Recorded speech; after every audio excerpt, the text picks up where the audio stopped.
Whoa. Whoa, what happened? How do I lose so much battery this morning? What did it just do? I didn't do it. I know you didn't do it. It's YouTube being weird. There's been some YouTube changes, so... Okay, I've got the thing that says end stream, so I think... Are we live? I don't know if we're live. I recommend you, but blah, blah, that's okay. Okay.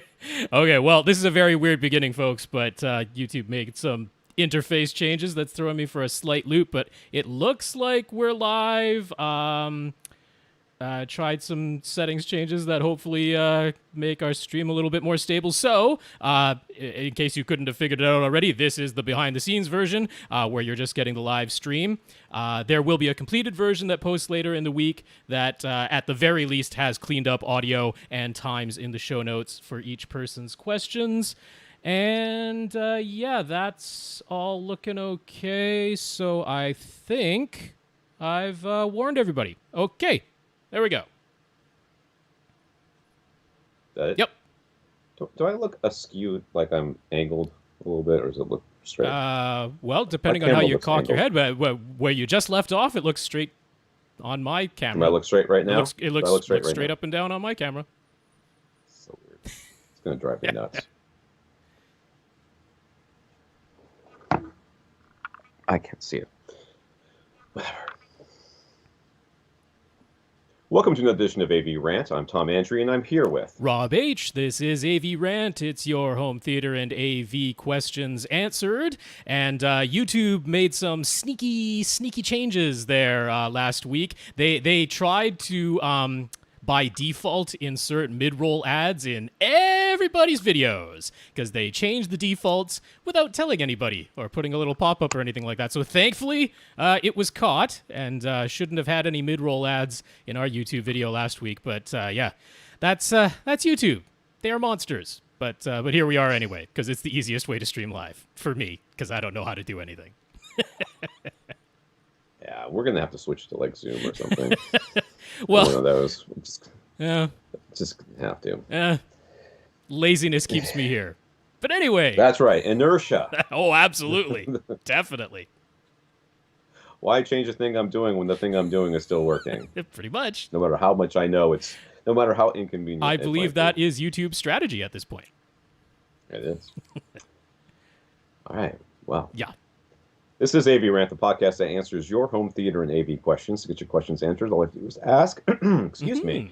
You ask by emailing us at question@avrant.com. You go to avrant.com, leave a comment there. Facebook.com/AVRantPodcast. YouTube.com/AVRant. You can hit us up directly, Rob at avrant.com. His Twitter's at First Reflect. I'm Tom at avrant.com.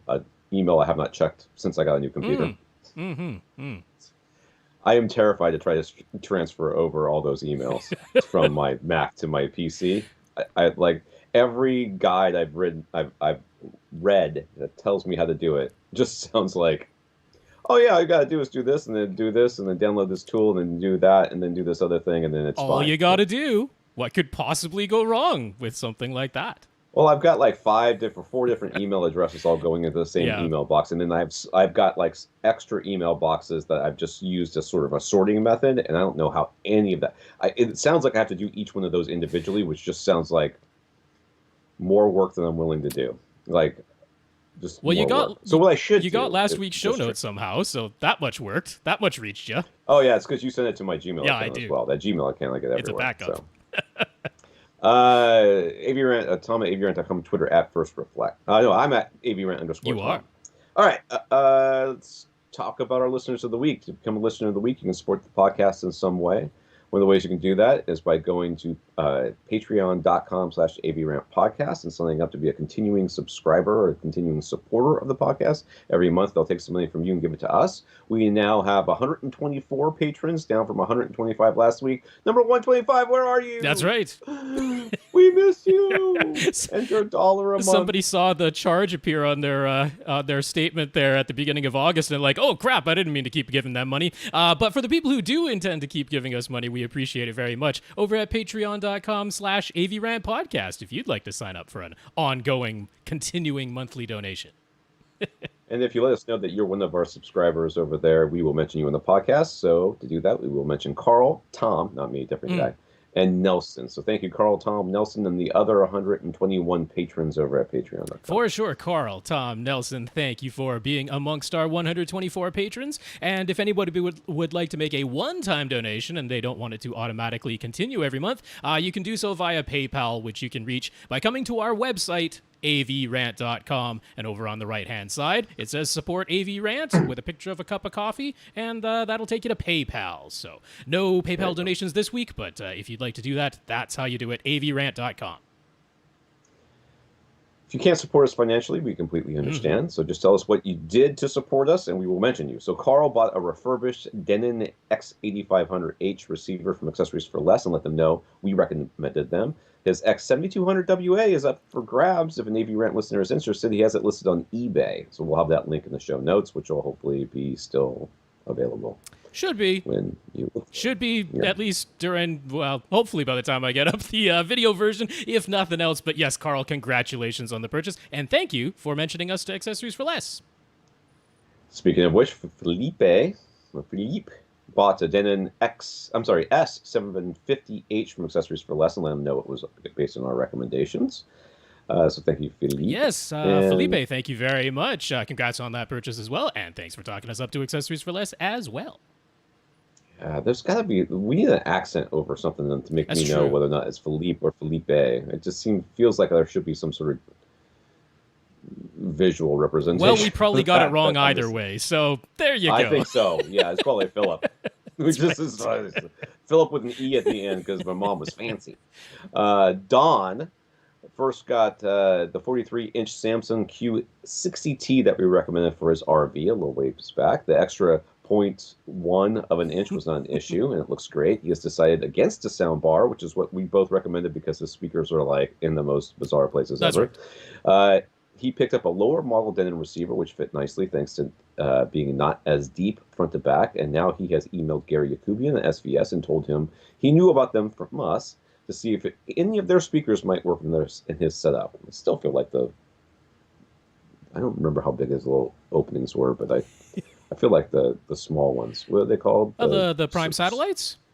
That would be your best shot if you do end up going SVS. I will still suggest one of the KEF speaker bars, which is still it'll work with your new Denon receiver, but it's like 3 speakers built into one skinny bar. So yeah, I'd still go a KEF speaker bar, HTF 7003 if you want the exact model.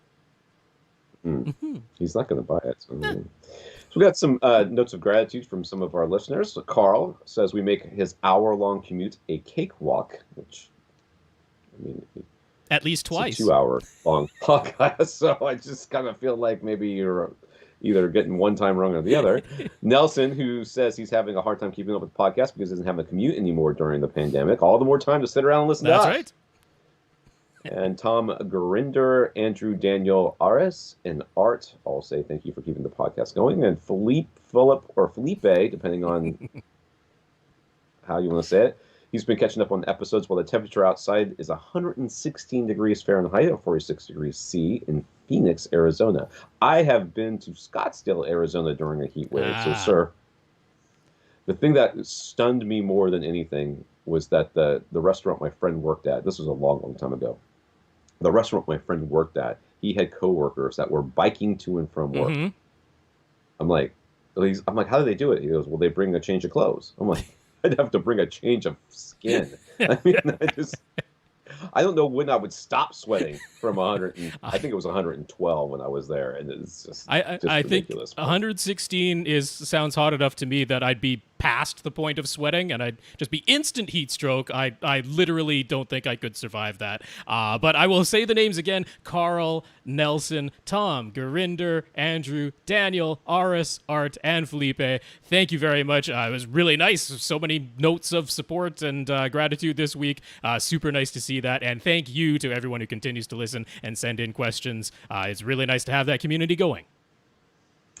In the news, Sony has a new marketing message for some of their TVs, ready for PlayStation 5, as are all TVs, really, but whatever. A grand total of 2 series of TVs from Sony live up to the specs, primarily being able to accept and display a 4K 120 hertz signal. Neither of them are the flagship in their respective classes. Neither of them is an OLED.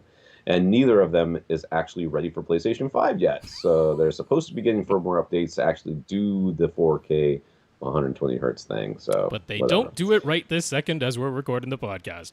A little ironic. So if it's really important to you that you have that ready for PlayStation sticker that won't be on the TV unless they send you one, you can get a Sony X900H 4K LCD TV or a Z8H 8K LCD TV, or get an upper tier 2019 or 2020 LG TV or a 2020 Samsung or a 2020 Vizio P series, all of which, unlike Sony TVs, are actually ready for PlayStation 5 right now. And interesting enough, also don't have a sticker on them that says they that do ready not for PlayStation 5.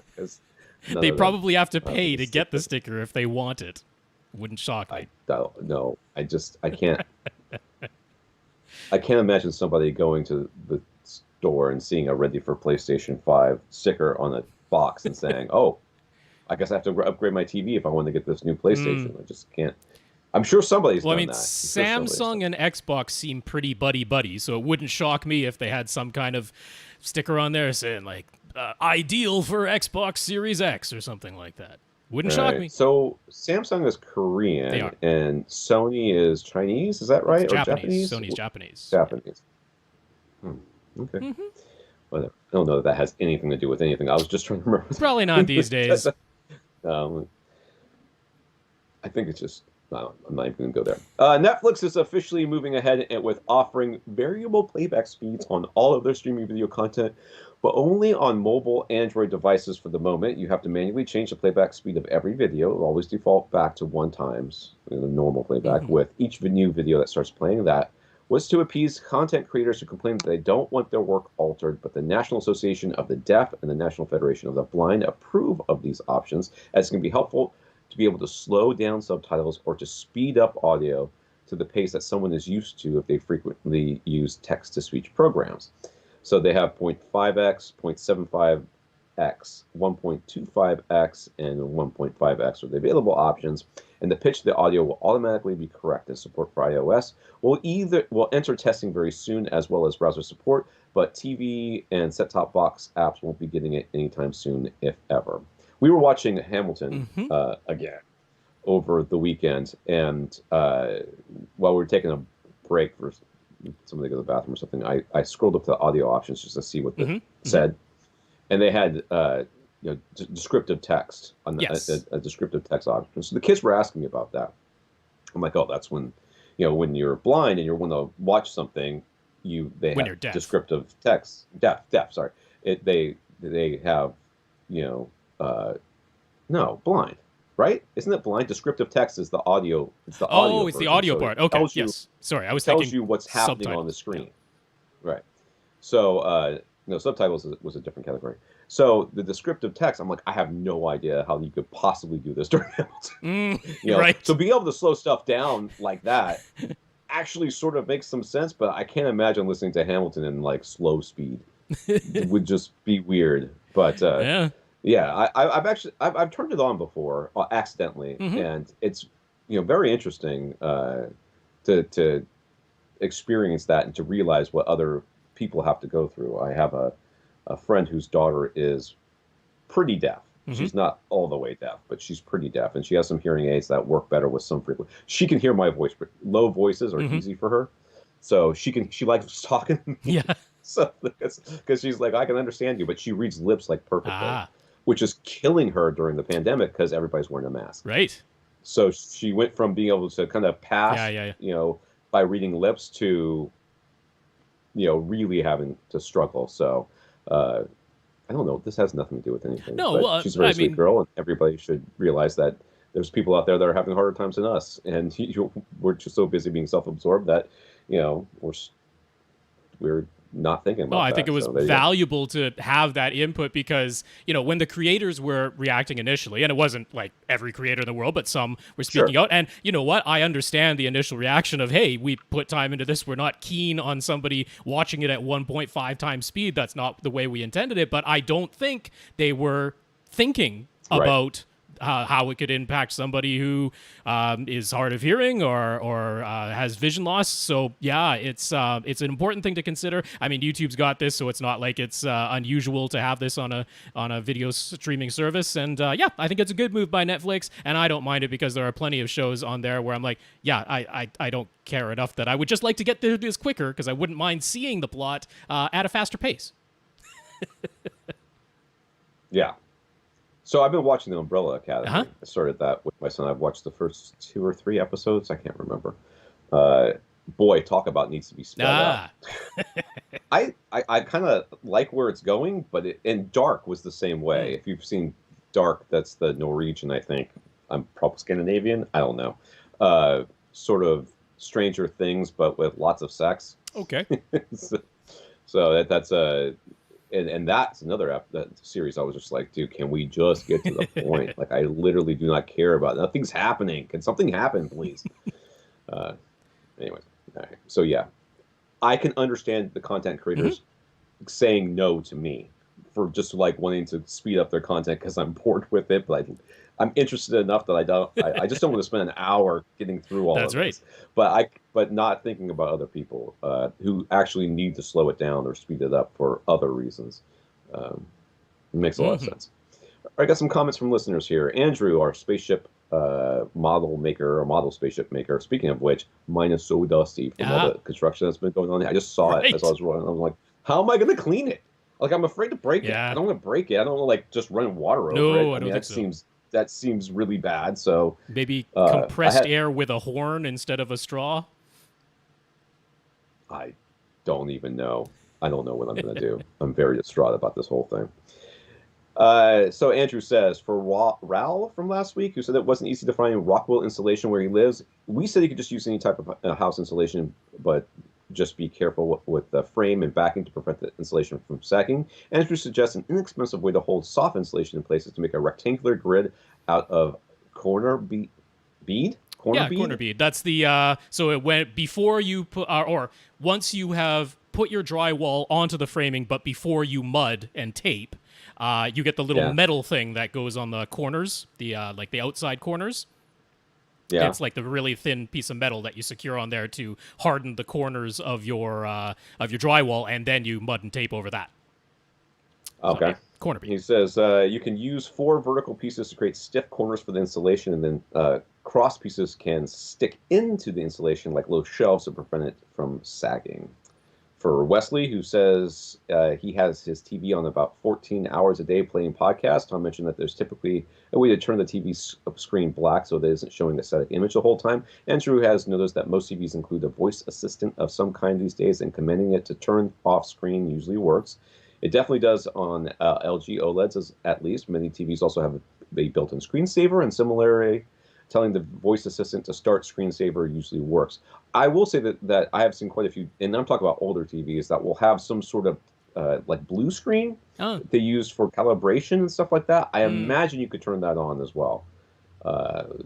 That would be better than just having, static images up there the entire time, though you risk damaging whatever or overusing the blue phosphors or whatever thing. Starting the screensaver seems like a pretty safe bet, so yeah, it's a good call. I hadn't thought of that. Regarding labeling for overhead speakers as front heights and rear heights, even if they're physically positioned where top fronts and top rears would go, Andrew has tried it. Listen carefully. We are right. There is no issue at all with Atmos. It sounds exactly the same with speakers labeled either way, but DTS-X content is more discreet and sounds better using the height labels. So, there we go. Some confirmation. So yeah, great. Thank you very much for those comments, Andrew. They're helpful. Thank you. Daniel wanted to share what he has learned by doing his own display calibrations. Here we go. Okay. Tom was right. Well, we'll just stop right there. I don't have to read anything else. That's how you start a comment. I'm texting my wife. Someone said I was right, honey. See? I'm not always wrong. Shit, that's not my wife. She doesn't think I'm always wrong. just mostly wrong. The new TVs and projectors that we recommend these days are already very close to accurate out of the box, so as long as you put them into the best picture mode, it's still possible to objectively get even closer to the industry standard targets, but the differences are very slight, and you wouldn't even notice them without a side-by-side comparison. So for most people, get a display we would recommend, put in ISF mode or movie mode or theater mode or dark mode or whatever they call it. And you can look up to see what the most accurate picture mode is named, and you're over 90% of the way there, with the last 10% barely being noticeable anyway. So that's confirmation. For someone like Daniel, it was fun, and he has 3 OLEDs from different years, plus an Epson 5050 UV, so he could justify the cost of buying Calman home software, a colorimeter, and a colorimeter, and a spectrophotometer. Spectrophotometer. That's what I said. To really do it right, as Rob advised. But if you just have one display and you care about the results more than the process itself, hire a professional. It will be cheaper. It's time consuming. He thinks there's a similarity to what people have told us about using RoomEQ Wizard. You can end up getting consumed by chasing after perfect looking graphs, but not every display includes the ability to be adjusted to perfection, and just trying to achieve perfection is a bit pointless anyway, because we can't see as precisely as the meters can measure, which we have said before in this. He says AutoCal is cool and helpful. His B6 OLED was the only display he owns where the difference after calibration was truly appreciably better. His Epson 5050 colors were so close to perfectly accurate out of the box. The only adjustments he needed to make were basic brightness and contrast, which he could have done with a test pattern. So that's all from that same dude. Yep. So that's very good insight. Yes, going through it yourself. Yeah, if you are interested in it and you're doing it as a, I want to know how this works and it's part of the hobby, that's awesome. But yeah, these days, there are still, once in a while, a TV will come out that is inaccurate out of the box and has no accurate picture mode, but it's getting rarer and rarer, and pretty much any of the displays that we would ever recommend have at least one picture mode that comes darn close. And absolutely agree that if you just have the one display, hiring a professional will be cheaper than getting all the equipment. You really need to do it right. When we went from standard definition to 1080p, or so that during that transition is when display calibration was sort of at its heyday, because they were so bad coming out. I had a Westinghouse just 1080, like one of the first 1080p displays that mass market hit them, and it was not possible. The best calibrator on the planet could not get that thing accurate. You could get it close, but you couldn't get it perfect. Well, it was actually the first time we had real universally tangible standards as well, because the joke before was never twice the same color, NTSC, back when it was standard definition. So getting Rec 709 as part of the HD standard, that was a big deal, and it really did make professional calibration hugely worthwhile at the time. But now, thankfully, and actually largely because of efforts by the Imaging Science Foundation, the ISF, things have improved, and that's a good thing for consumers. And now that we have standards and targets, and all the manufacturers have gotten used to trying to put out displays that can at least get to those targets, we going from 1080p to 4K to soon 8K. I'm not expecting that suddenly we're going to have another resurgence of inaccurately hopefully not colors in displays. No, not until we get like VR or something like that. But even then, I really feel like it should be fine. All right, Eddie says we completely changed his plans regarding the 3.0 setup he had in mind for his apartment. Yeah, that'll happen on this podcast. Sorry about that. Hope we didn't make you spend any more money. His girlfriend was happy when we complimented the render she made of his room on our YouTube channel, and coming from Reddit, he felt honored that we replied in detail to his questions. Okay, the question came from Reddit? No, he was referred to us over on Reddit. From Reddit. So he didn't tell us what his new plans were. Nope. Now I'm wondering what they are. I'm going to go ahead and assume that he's following our advice of it's worth having a subwoofer, very much in an apartment. Have it decoupled from the floor. And I said, have it damped. Don't have a center channel. If the budget is either 3.0 or 2.1, opt for 2.1. Yeah, these renders are still ridiculously lifelike. I still look at them and think that's real. Exactly. I mean, this is.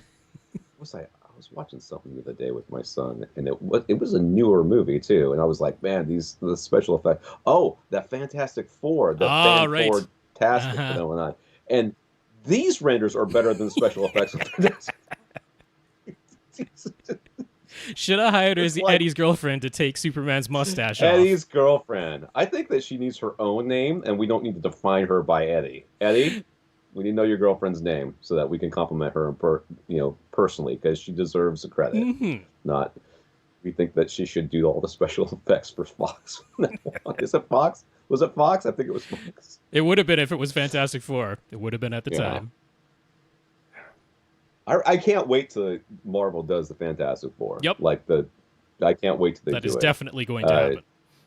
So over at The Escapist, which is a online magazine, whatever, website, Movie Bob is one of their video guys, and he did it's worth watching. He did a video saying how could you fix the Fantastic Four? Oh, yeah.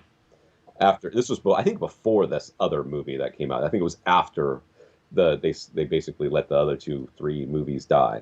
And what he said, and it stuck with me, is the Fantastic Four are so old school. What they should, like, if it were me, what I would do is I would show them, like, in the 1950s being like this traditional family, Okay. whatever. They go up and then they get, part of their origin story is that they get thrown into the future. So they come back down now, and now they're, now you're seeing the Fantastic Four as you remember them from the comics, but they're in today's, and I'm like, that's the way they should do it. They should totally do it. They're not going to, but that would be the way to do it. It'd be worth watching. All right, let's get some questions in here. Rob, not you, a different Rob, unless you change your last name. So we've mentioned false walls quite a few times, and Rob understands how they make sense when you want to visually hide your front speakers while having an acoustically transparent screen. But is a false wall really practical in a physical and durability sense? For example, if someone ever leaned against it or you just bumped into it somehow, it would pretty much be toast, right? So what do people do with false walls to mitigate such possibilities? They drill them into the walls and ceiling and floor so that they stay in place. Well, I think he's talking about the fabric that is stretched over the frame. Oh. So if you, yes, people do tend to like lean against walls. So if visually you're like, oh, that's a wall, if you're absent-mindedly put your hand against it or lean your shoulder against it, the fabric could easily get stretched or ripped or something like that. Sure. I think that's what he's thinking of. Right. So, I mean, there is just like a normal wall would have, there is a lattice work of, 2x4s and all that stuff that's holding everything together. And honestly, the solution is stay away from my wall, you maniac. What are you doing up there? Go sit down. No one told you to go up there. Go sit down. If it were me, if it were my theater, adults would not be a problem because adults would never go up there. I've never met an adult who went up to my screen or even anywhere near my speakers or anything. They always just go sit down in a chair like a human being. And for kids, I always read them the right act before they sit down. I'm like, this is not a theater. This is not your personal playground. You're going to sit and watch this movie. If I see you throwing popcorn and making, shadow puppets on my screen, you're out. So I've never had a problem. So that's what I think there's a couple of ways. For one thing, lots of people who are building a theater that has a false wall in it, they'll build like a little stage area up at the front. So, kind of like a step at the front or a couple of steps, maybe like a rounded sort of stage up front. And they put electrodes in there to shock anybody that steps on it? No, but it just gives a little bit of a physical barrier so that people aren't walking right up to the screen. But I think the major way that I tend to think of it is I would probably only have the false wall area, the part that is fabric and acoustically transparent. I would pretty much only have that wide enough to contain where my speakers are. So in some cases, it might be that all 3 speakers are actually behind an acoustically transparent projection screen. So unless people are going up and putting their hand or leaning against your actual projection screen, which, I'd be yelling at somebody if they did that, then that wouldn't be an issue. Or if your front, left, and right speakers are just to the outsides of your screen, then you would have fabric just to the left and right. But predominantly, the fabric will be like above and below, or might not even be that because your center speaker will be behind your acoustically transparent projection screen. So to me, a lot of it is the screen is predominantly taking up that section of the wall. So nobody's going to be touching my screen, that's for sure. They're going to be buying me a new one. So to me, that's sort of the way. That and a stage. Tim's a member of the 2 Hour Plus Club, apparently. Tim is back with his purple theater and A-frame slopes on his front and back walls. Yes, that's correct. I remember this guy. Good. All right, purple. It is purple. Front of the media room, back of the media room. Oh, wait, is there a sub up front, too? There is no sub up front. At the moment, he has a single subwoofer behind his couch. There's not a huge amount of space in this room, people. There is not. So when he first wrote us, he was asking about a display upgrade. So now he has just purchased a 77-inch LG CX OLED and a Panasonic UB820 Ultra HD Blu-ray player to go with. And naturally, he'll need a new receiver now to pass through all the 4K HDR goodness. His current receiver is a Denon 4311. He has configured it with the old DTS Neo X and Odyssey DSX11 speaker setup that includes front wides and front heights. But he's heard us mention, dude, the guy has no room in this place. Why does he have wides? But whatever. But you sort of mentioned how we think 2020 is one of those years where it's a bad time to buy a brand new receiver since we expect models next year to offer HDMI 2.1 switching. So what should he do? He is able to use two HDMI cables out of his Panasonic UB820 to send the audio and video separately. And for his cable box and Roku, passing their video through his receiver is fine. But if he gets either of the new gaming consoles later this year, his then doesn't have eARC. So does he get a new receiver right now that has eARC? Maybe even go ahead and get a 2020 model that he could plug one of the new game systems into the receiver instead of directly to the TV, or does he wait a year? So he's worried about passing through the full bandwidth. So I mean, if he were to get a PlayStation 5 and or Xbox Series X, he can't plug that into his current AV receiver and get the full 4K and 120 hertz, which his brand new C10 OLED can support. So of course he's going to want that on the video side. So he could of course plug the console directly into the television, but then to get the full lossless audio, including Atmos and DTS:X and all that, although DTS:X wouldn't work on the C10 OLED since the LGs will not send back any sort of DTS signal via eARC, but he doesn't have eARC anyway on his current receiver. So he's like, either way, to get everything, the highest quality video and audio, he would need a new receiver, either one that has eARC and don't worry about HDMI 2.1 pass-through, or if he's going to get a new one anyway, maybe get one of the brand new ones. It only has a single HDMI 2.1 input, but at least it has one, so he could still pass it through that way. Or should he just wait? First of all, you don't have a problem yet. That's right. Right?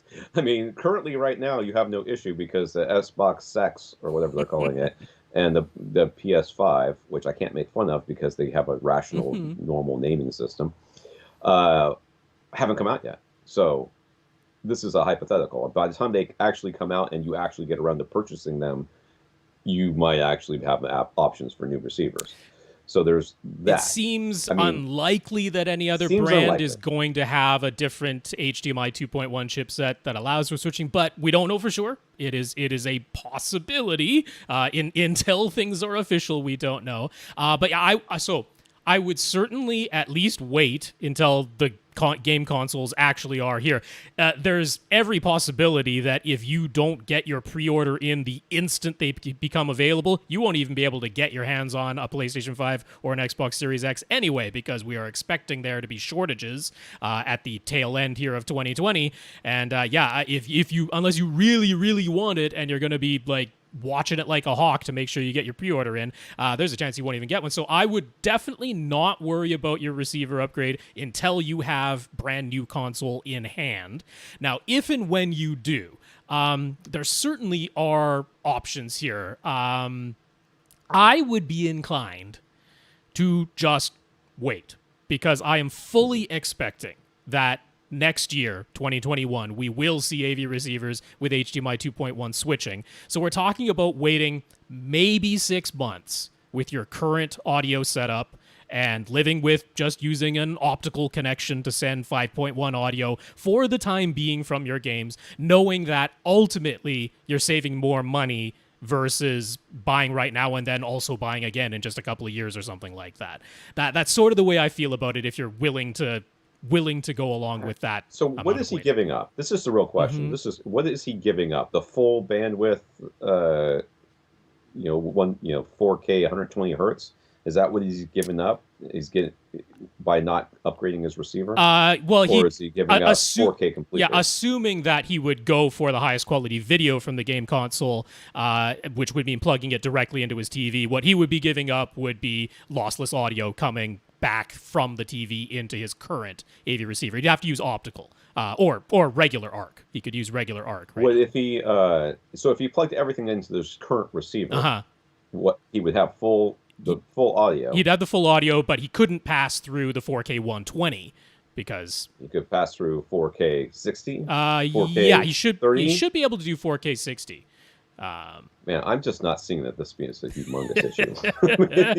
This is not something that I'm going to spend. So when I think of a problem like this, and this I put problem in air quotes, a problem like this, I think, okay, so your solutions are, buy a receiver now and then sell it and then buy another receiver when the new ones come out, right. which is wasteful.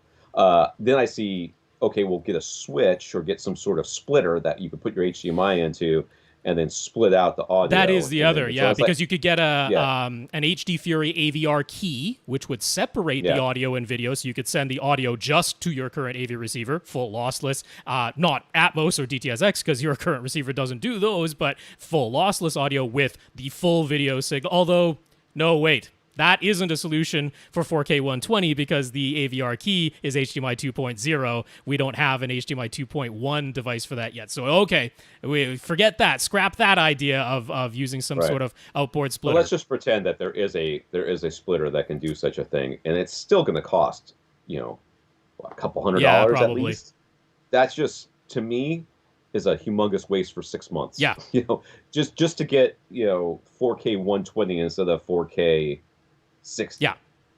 I'll take the 4K 60 just fine. Or 5.1 audio, which you could probably live. So our strong advice is wait, because it won't be that long of a wait. Way too cheap.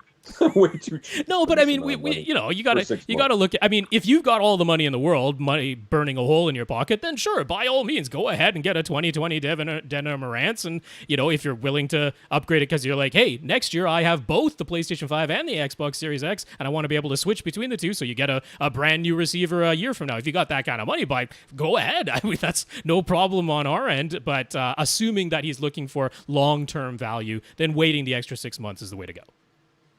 So at some point, he will get an Atmos receiver. So what speaker configuration would we recommend for his room? Should he step all the way up to a model that can do 9.2.4 so they can have front heights, rear heights, and still keep his front wides? Or does he go 7.2.4 or 9.2.2? Okay, 9.2.2 is not something I would recommend. I mean, it's what he has right now. So yeah. If you're going to go with overheads, I would go with 4. And the way that your room, because of the A-frame, makes sense to have front heights. They're going to be in the vicinity of front heights, top fronts. You could call them whichever you want. Top, front heights is obviously what we recommend right now because of the limitations of DTS.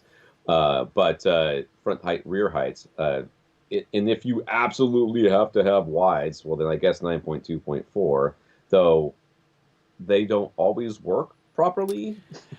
I would just go 7.2.4 if it were me. But this is... I mean, I think he's very likely a front wide fan, although I mentioned this the first time we saw his room. His front wides are not actually positioned exactly where front wides ought to be. One of them would basically have to be in front of his door to get the angles exactly right. So they're not exactly where they ought to be, but assuming he wants to keep them, I'm a front wide fan as well. I mean, given that you do have the option of the Denon X6700 or the 8500H, or assuming they continue with that path into 2021 and there's an X6800, or they're probably going to have a new flagship in 2021, so like an 8800, something like that. It's usually on a 3-year cycle. There could be options there, but regardless, I'm going to say, when you go Atmos stroke DTS-X, you're going to want to have 4 overheads. So if you can't afford a model that can do 13 speakers, then make sure you have the front heights and the rear heights in your setup. And prioritize those over the front wides. Sony has a single subwoofer at the moment. It's a Power Sound Audio XS15. Is that extra small? No. Is that the 15-inch driver? It's sealed. The S is for sealed. And it is a 15-inch driver because Power Sound Audio has nothing smaller than a 15-inch. Yeah. So it's behind this couch on the right-hand side. If you were to get a second subwoofer, the only place you could physically place it would be behind the couch on the left-hand side. Would that work? Would it physically run? I think so. Mm-hmm. I see no reason why placing it there. I feel like these are basically co-located. They're not that. They are far up-ish apart, but they're not like super far. For a lot apart. of the lowest frequencies, they're acoustically speaking, essentially co-located for the lowest frequencies. But no, I mean, this should still be beneficial, although I question how often do you have other people sitting to your left and right on that couch? Is it most of the time just you? And if it is most of the time just you, how is your frequency response right now with the single sub? Because if you have good frequency response right now, after equalization, at your one seat, and it's mainly just you most of the time, then you're not going to hear personally a large upgrade. The main reason to consider getting the second sub is if you want better uniformity across your seats, and it could potentially be a challenge getting that uniformity given that you only have one location where the two subs can live. It might not be possible to get excellent uniformity across your couch. You'll have a better shot at it than just having the one sub.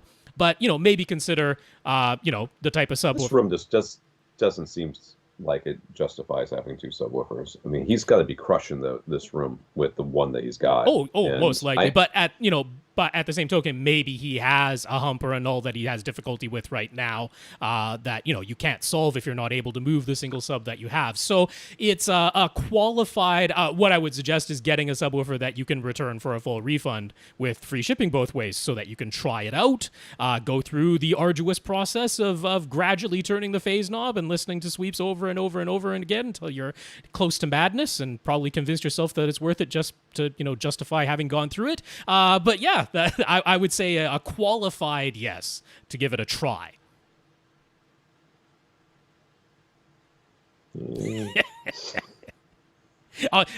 I will say, if you have good frequency response now and it's mainly just you, then leave well enough alone.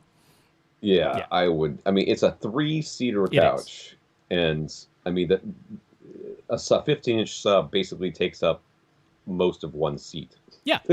I don't know that there's going to be a humongous change in the uniformity across this couch with adding that second sub, but I could be wrong.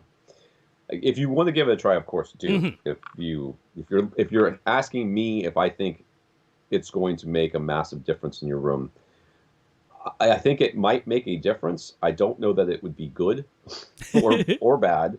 It may just be different, and therefore, pretty unpredictable.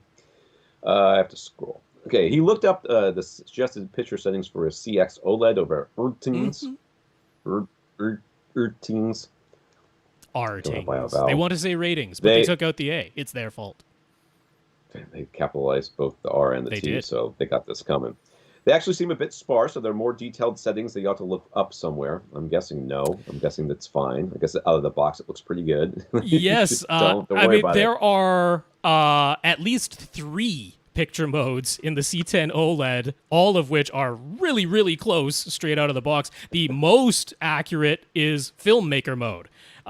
Essentially, you put it in filmmaker mode and you're done if you're in a dark room. If you are in a situation where you have ambient light, it's as simple as still being in filmmaker mode but raising the OLED light setting. There honestly isn't anything else to do. So the settings that they've put there, they're like, there's nothing to adjust. You leave everything at default. Right. I mean, they use the cinema mode, also accurate. You could also use the ISF dark mode, also accurate. They're basically all identical. They by default, they have slightly different OLED light settings, and that's really all it is. So, choose one of those picture modes, and you're basically done. When it kicks into HDR mode, make sure it's the cinema dark HDR mode, and that's it. You're accurate. So, you have nothing to worry about, essentially. So the LG's menu system is pretty confusing, and the manual isn't much help. Is there an easily viewable menu tree that he can look at on his tablet? Again, I mean, I feel like all you have to do is put in one picture mode to walk away. How complicated does it have to be? I mean, how much information do you need for Oh, this? but there are other things in like the general tab that aren't to do with picture mode settings and that. So unfortunately, I haven't come across something like this, which is just a nicely viewable menu tree that you can see all at once. There are some videos online, particularly from Vincent Tio at HDTV Test on YouTube, where he walks through pretty much the entire menu, but that is watching like a half-hour long video just to go through a menu, which frankly you could do yourself by just going through each option and keeping track of going in and backing out of each submenu. But he gives a little explanation of what each setting does, so that might be very helpful. That's about the best I've got for you because I don't know of just a nice handy menu tree. Sorry. Will, this came from Facebook, which is not a guaranteed way of getting your question on this podcast, but apparently will slip through somehow. We have often mentioned how Dolby says to install in-ceiling speakers with them firing straight down. We've also mentioned their guidelines on how far apart they should be placed in terms of width. Can we share the documentation where they give this recommendations? Okay, first of all, this is a living document, meaning they change stuff all the time and pretend that they didn't. So it's on the Dolby website. I'm sure we'll have a link to it on our website and on our show notes. Yes, we will. But it is do not think that just because you read it once that it's never going to change again. That's true. Because they totally started saying that they have always recommended surround speakers be at ear height. Never recommended that before Atmos. So, the current guidelines on widths of the overhead speakers changed from the initial, but if you want to just look it up, we will, like Tom mentioned, have the link for it at avrant.com and in the show notes on YouTube for this episode. But if you just want to Google it, it is the Dolby Atmos Home Theater Installation Guidelines, and it'll actually come up as a PDF. It's a white paper. But yes, you will find their description of having things... sorry. I had a little glitch here. But yeah, you will find the description on page 7, where they talk about having the overhead speakers firing straight down. That is where they will mention that if you have in-ceiling speakers with narrow dispersion, that it is absolutely fine to aim them towards the seats, but that... typically they're looking for wide dispersion in ceiling speakers, which is most of your concentric in ceiling speakers that you'll find have that wide dispersion, that they should be firing straight down. And then, the widths are described there as being between 0.5 and 0.7 of your room's total width, or actually they describe it as your setup's total width. So however wide apart your surround speakers are, strictly going by their guidelines, multiply the width of your surround speaker distance by 0.5 to 0.7, and the distance should be something like that. But yeah, page 7 of the installation guidelines for home theater. Fred had a lightning strike near his house. His wife was in the theater at the time, and she heard a puff. I don't know how to say this. Puff. Like a puff. The sound of something dying. And it came from the AV closet. Fred immediately worried that all was lost, but it wasn't quite that bad. His Wi-Fi router was kaput, but his cable modem was still okay. He has a Panasonic Plasma and an Epson 8350 projector. Thankfully, both of these are fine. All of his HDMI inputs are still working. He was using 2 active HDMI cables. Both of those are dead. His 15-foot passive HDMI cable is fine, though.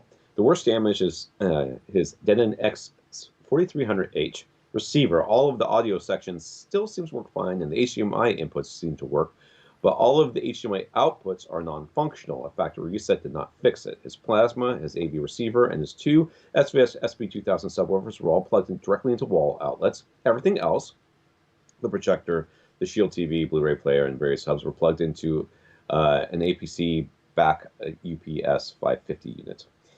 Any other troubleshooting he should or could attempt on his Denon. So if you already know that the outputs are not functional, but the inputs seem to work, and you factory reset it, I think you did all the stuff. Yeah. I don't know what else you could do. Also, if your active HDMI cables are kaput, that's a pretty strong sign that, unfortunately, the HDMI outputs of your Denon are very likely just fried. So he bought the Denon from Accessories for Less. It's definitely past the 1-year warranty period. Should he contact Accessories for Less, Denon directly, or a third-party repair shop to inquire about an HDMI repair? you should just contact Accessories for Less for buying a new receiver, because the repair is going to cost more than the new receiver is. I don't know about that, because I think so. I definitely think so. Yes. I don't in this case. Get an X4300H. That's not a super cheap model, and we're talking about an HDMI board replacement, because that's really what this is. Everything else is functioning. He's not replacing anything besides the HDMI board, and those are, relatively speaking, typically quite easy to replace in AV receivers. It's a separate board from the rest of the thing that can be sort of a new part swapped in. So I would contact Denon directly, and I would contact Accessories for Less, who will probably just forward you to Denon. But it doesn't hurt to email them and just inquire. But definitely contact Denon directly, because if nothing else, they have their sort of national repair center where you would have to ship it in, if that's the place they tell you to send it. But they do have authorized repair places around the country. I would definitely get in touch with Denon directly and go ahead and email Accessories for Less, because they might be able to help you out. So yeah, his AV receiver is plugged directly into a wall outlet, and that's it was, yeah. Probably should have. Yeah, I was going to say, if you had to plug it into that APC backup, you might have had an option of calling them, but I don't see that they're going to be able to help you here. I mean, do what Rob said. Just figure out how much the cost is going to be. A lot of places that do these kind of repairs, they won't give you an estimate over the phone, right, or at all. What they'll want to do is see it, and it's going to be a minimum of like $50 for them to give you the estimate. That's right. And then if you decide to go through with the repair, they apply that $50 or $100 or whatever it is to the price of the repair. They are going to look for more than just they're going to have to test the whole thing, because they can't just take your word for it that the HDMI is the only problem, because if they replace the HDMI board and they send it back to you saying now something else is broken, and you guys did it when you were in there and they didn't test it beforehand, they won't be able to argue with you about it. So yes, maybe the swapping out of the HDMI board is not that big of a deal and maybe that expensive, but they are going to want to have to check everything else just to protect themselves. So we'll see how much it costs. He says if the repair is going to cost almost as much as a replacement receiver, should he look into getting an older model, since neither of his displays is 4K or HDR, and he isn't planning to the display upgrade anytime soon. He does want to keep a 5.2.4 configuration, so any particular receiver models to consider. Well, I mean, I guess the 3000 series on up does that out of the box. Yeah, the newer 3000, so the X3600 or X3700, or going back a ways, any of the 4000 series would be able to do what you want to do here. But I mean, we're not seeing model years go way back at this time. Right. You're not going back multiple years now, so at most you might find like a 4400 is probably about the oldest you would find at this point. So if you're going to stick with 5.2.4, then it's going to be that. It's going to be an X3600 or an X44 or probably 4500 at this point. That's almost certainly going to be either of those models. And that'd be fine. There's no downside to that in your setup at all. Yeah. So his house was built in 1970, but it was rewired not that long ago to be fully up to code. He has an over-the-air antenna, but it's in his loft space, not outside on the roof. He has a cable feed coming into his house and a regular electrical service. So what should he do in the way of power protection in case there's ever another lightning strike? Would a whole house surge protector on his electrical panel be a good idea? Would it have helped and been okay to have his AV receiver plugged into one of the surge-only outlets on his APC back UPS, whatever it's called? He wasn't sure if having all of the devices in his AV closet plugged into a single outlet via the APC would be too much of a current draw, so that's why he had the receiver plugged directly into his wall. Should he have a roof-mounted lightning rod installed? The lightning rod, my understanding of lightning rods is they don't really help you all that much. So I don't know that that's going to do much. You should have had your receiver plugged into the APC. Well, I'm gonna, because this is a back UPS unit, it's not one of the AV-centric units from APC. Right. This is like the type that's meant to protect like a small computer system. So those are limited to 12 amps even on the surge-only outlets. They are limited to 12 amps. It's probably not a problem, but it's one of those things where if you did have an issue, APC would probably make the case we're not going to cover you under their coverage because you've plugged in a device that could draw the full 15 amps, and the back UPS is not a unit that's rated for that. So it could be worth getting a J-type. Yeah, get a J-type or an H-type if you don't want the battery, but I think you want the battery. I think he wants the battery. So like a J25 is relatively affordable. It has 2 high current outlets that are rated for the full 15 amps that you could plug your AV receiver into. I do think that's a good idea. That all said, it isn't necessarily the case that the surge came in through the wall outlet into your AV receiver and went that direction. Your television was also plugged into the wall. Also, you said you have a cable feed. We don't know if it potentially came in through there. Like he did, I think he mentioned in his email that like a Wi-Fi router actually died, right? Yes, right. So it seems... That's likely where it came in. Yeah. I think it came in through the cable into the modem through the whole system. Yeah. So on the back of your APC, your new APC J-type, if that's what you get, there will be a cable inlet and a cable outlet. Coaxial connections. Use that. Now it shouldn't attenuate the signal that much. 3 decibels. It can be enough. In my experience, it can be enough to lose you some channels. That has happened to me before. It's been years since that happened, and I may have had a signal that was just right there on the border. And I was able to get a lot of those channels back by having the calling cable company, and they had like all these splitters all over the house to get to different rooms. I'm like, I don't care about these other rooms. I just want it to come here. Yeah. Like, okay, well, they took out a lot of those junction boxes, which each one of those was attenuating. That's right. 2 or 3 dB. Yeah.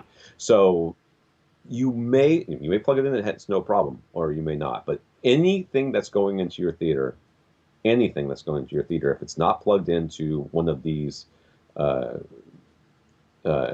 surge protectors in some way, it only needs, like water, it only needs one way to get in, and it will find that way. And it seems as though like only the most sensitive parts of your equipment are what fried. So it wasn't like a full... If this was a full fat lightning strike that made it through your whole house, you would have had a lot more than just a couple of active HDMI cables and 2 HDMI outputs fried. It means that it was a pretty small surge that got in there. It was just enough for those very sensitive pieces of equipment to take an overvoltage enough to kill those particular pieces. But unfortunately with power protection, it kind of has to be an all or nothing. Like, I'm certainly not against having whole house surge protection at your electrical panel, but that is not necessarily going to protect your devices, because if they're connected to your cable, and that's where the surge came through, then having your electrical panel protected isn't going to stop that.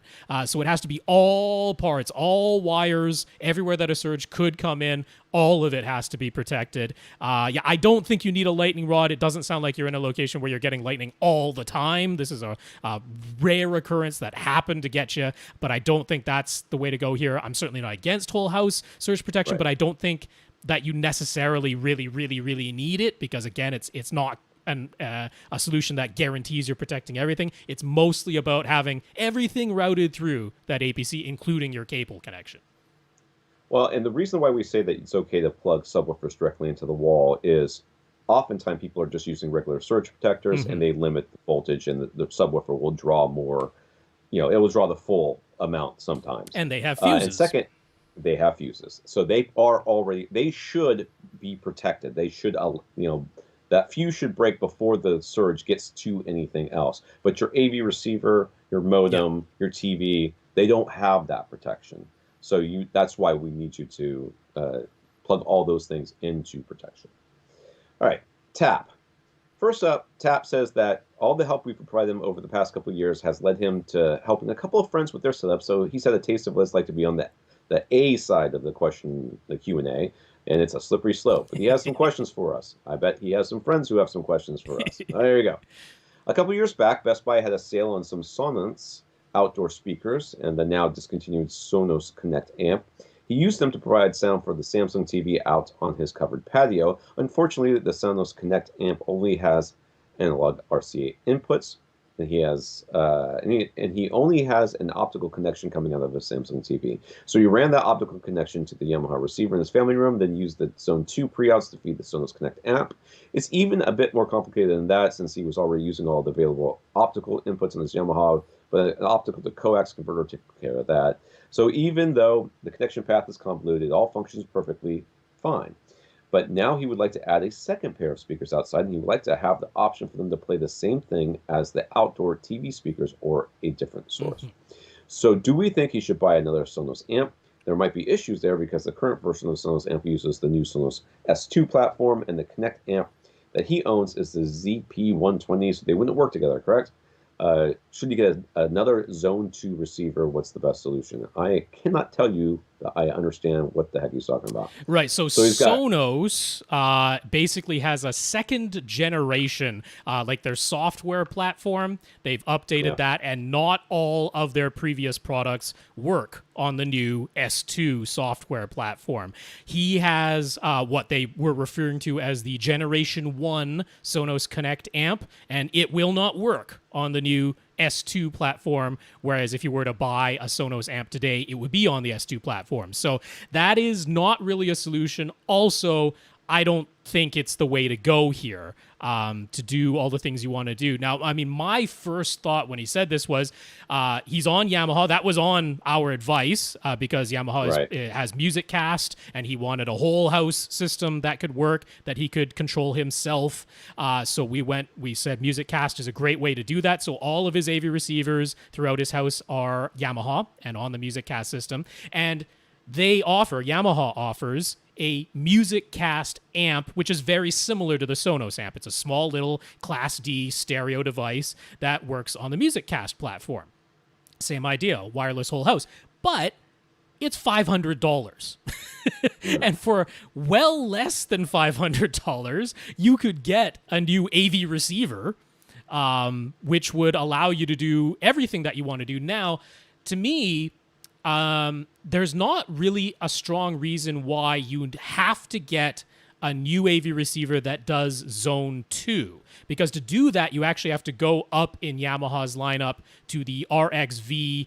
It's the 685 right now, would sort of be the least expensive one that actually has a Zone 2. The models below that, like the 585 and the 485, they have a Zone B, not a Zone 2. And the distinction there is that Zone B can only ever play the same thing as the main zone. You have the option of turning it on or off. You have the option of having only Zone B and not the main zone.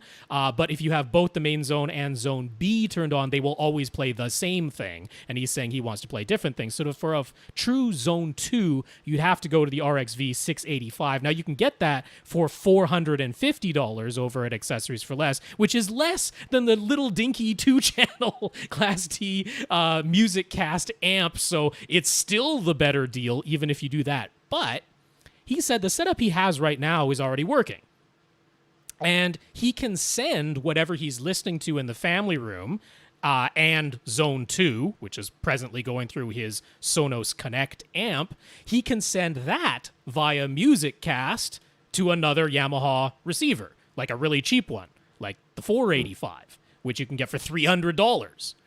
So you could just do that. You could keep exactly what you have, but just add an RXV 485 receiver to power your second set, or use that to power your, the outdoor television speakers if you want to. But that could work, or spend a little bit more, $150 more, get the 685, and now you can power both pairs of your outdoor speakers from one AV receiver and do Zone 2, so playing the same source or different sources. I would come at it that way. I think that makes the most sense. Okay. Yeah. None of that made any sense to me, so let's just go on.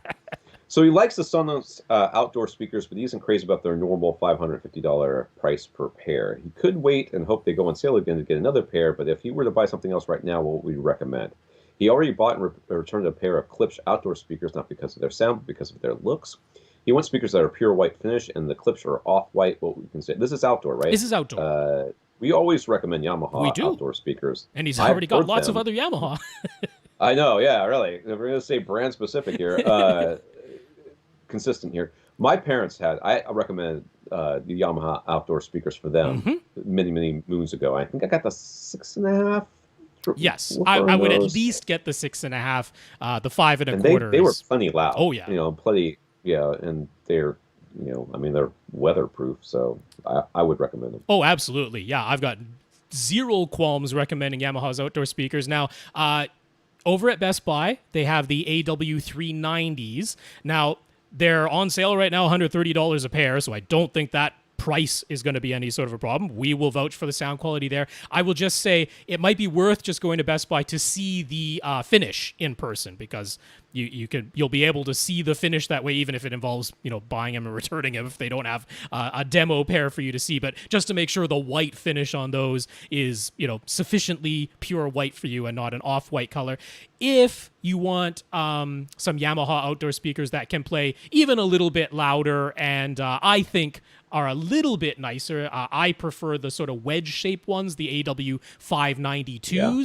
Those are available over at Amazon for $250 a pair, so still well less expensive than the Sonance ones. So I like the AW592s, the wedge-shaped Yamahas, but they cost a bit more, and there's nothing wrong with the AW390s. I will mention a pair of outdoor speakers that I know for sure are a very pure white finish are Kef's.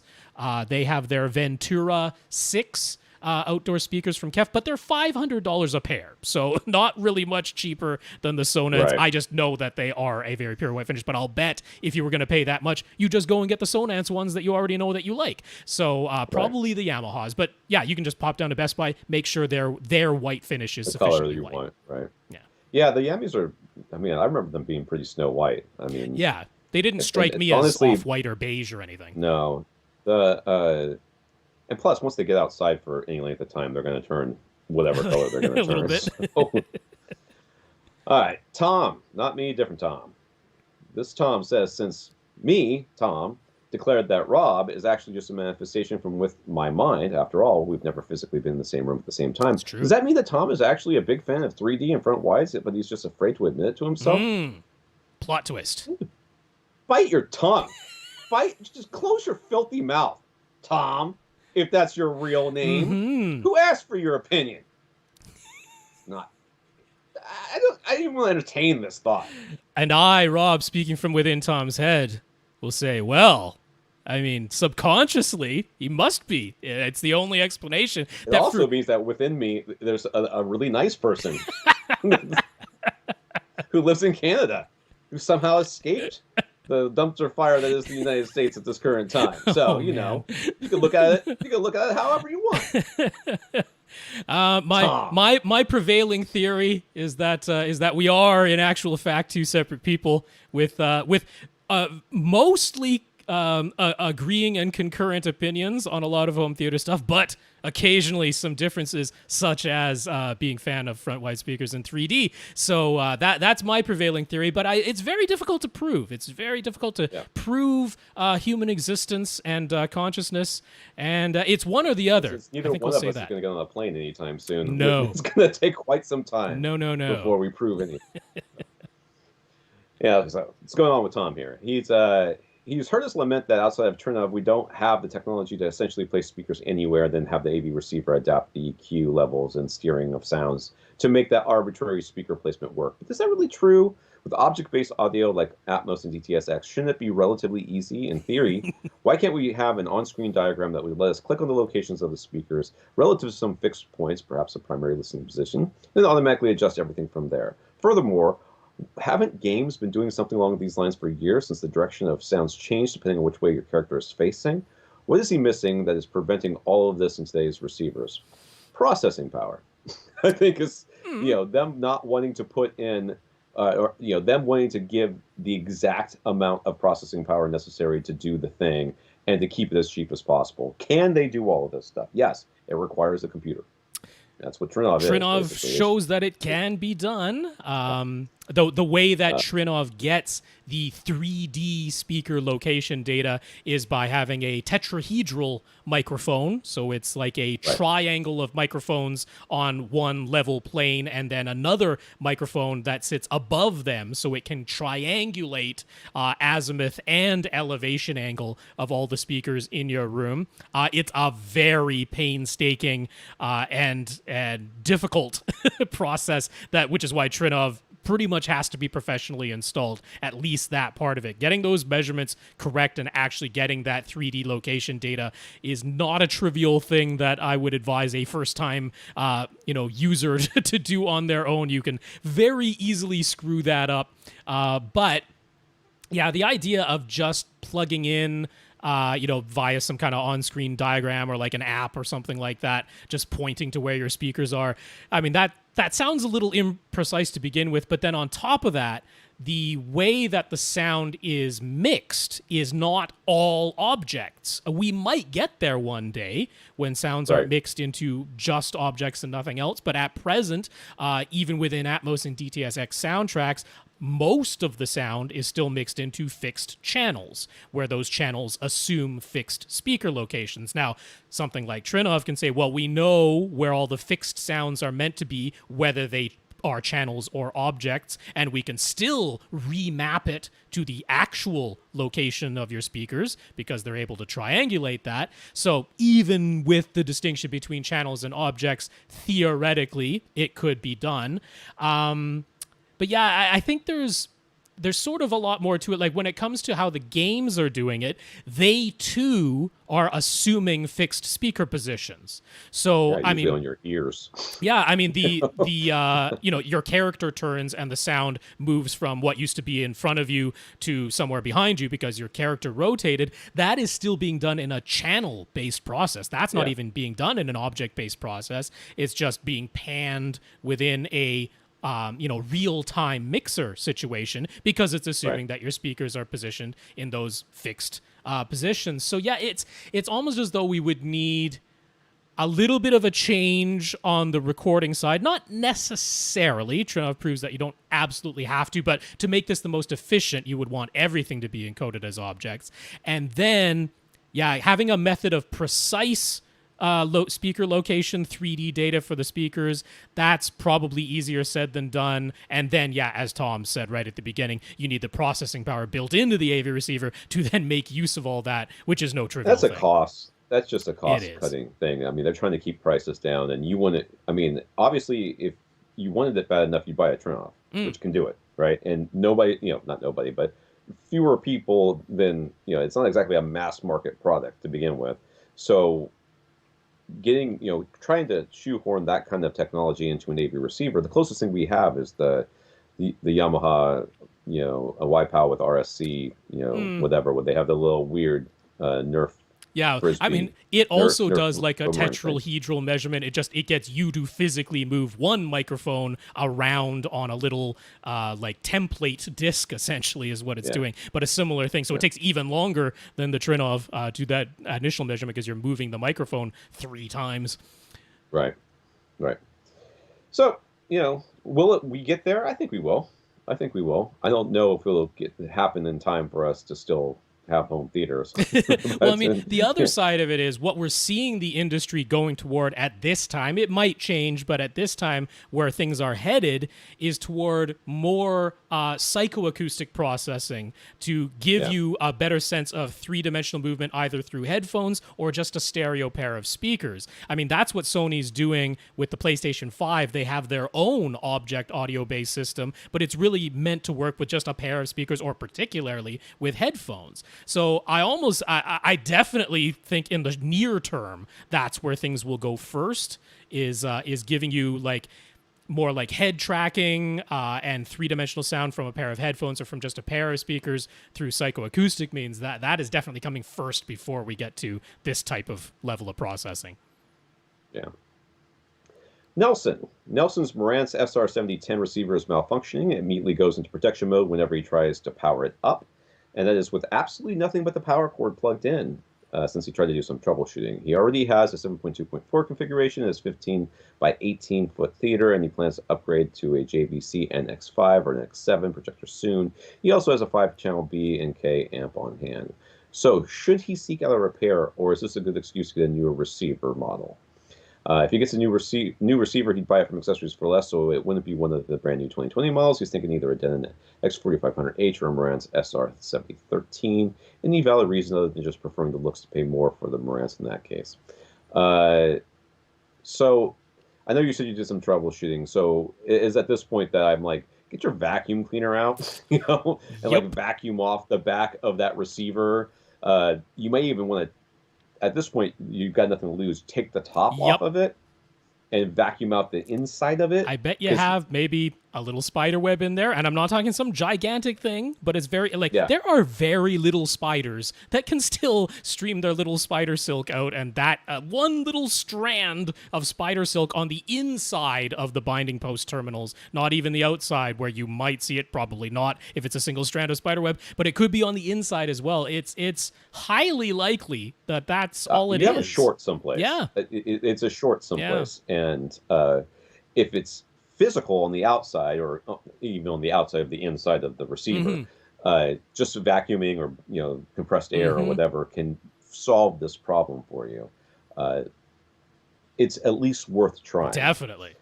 Then, as far as the Denon versus Marantz, if you do end up wanting to upgrade, or whatever we're calling this, it's not really that much of an upgrade. I don't think there's really. I mean, the Marantzes haven't really shown much reason other than looks and 5 or 7 point whatever analog inputs to really do much upgrading. Do you have a, and if you told me I just want a Marantz because I like the way Marantzes look, I am with you and I agree and I support you. Go with God. But there's no, I don't think, objective reason to choose Marantz over Denon if you're not plugging in like super duper legacy gear. Yeah, no, features and performance wise, I can't tell you that there's a good reason to spend several $100s more if it was a choice between the 4500H from Denon and the 7013 from Marantz.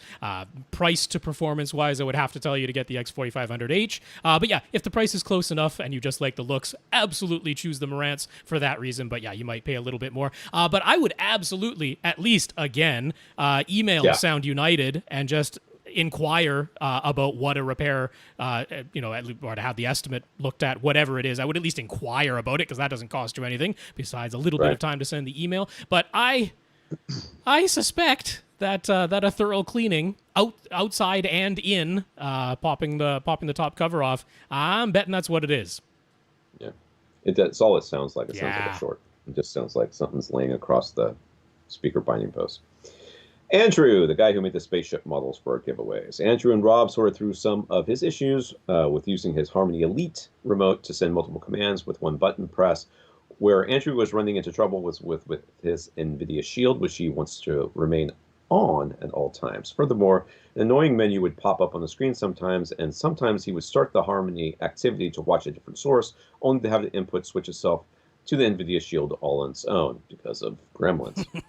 So perhaps we can use his examples as an opportunity to share some of our methods and best practices for getting a Harmony remote system to control things the way we want to. In particular, can we talk a bit about delays and how best to handle and make use of those? I have to clear my throat, sorry. Sure. So I will just start by saying, yes, HDMI CEC was involved in this thing. Andrew discovered that he swears that he had turned off HDMI control in his Denon receiver, but somehow at some point when he was messing around with settings, HDMI control got turned back on. So that was largely responsible for the NVIDIA Shield basically switching itself, the input of the Denon switching over to the NVIDIA Shield because he was keeping that on at all times. The NVIDIA Shield also has CEC commands going there, so when that command came in and HDMI control was turned on inside of his Denon, it was automatically automatically switching the input over to that, which he didn't want it to do. So turning HDMI control off in his Denon solved that issue. On top of that, the annoying menu that was popping up is called Denon's HDMI Smart Menu, which only activates if HDMI control is turned on. It becomes grayed off and unavailable if you turn HDMI control off inside the Denon. So that killed those two sides of things. And yes, that is probably tip number one that both Tom and I will agree on, is if you have a Harmony remote and you are programming your own activities, so that with the press of a single button, multiple devices turn on and switch to the correct inputs, we absolutely want to have HDMI CEC turned off in every single device in your system if you can. We are not fans of CEC pretty much full stop, but especially with a Harmony, we don't want it active because then it just overrides the Harmony commands that were sent at inopportune times. So that's the first and easy tip there. Turn off CEC. Right. So what do we use delays for? Most of the time we don't have to. Most of the time the Harmony will do that for you when you program it. Yeah, it has some defaults already in there for each device that you say that you have. Yeah.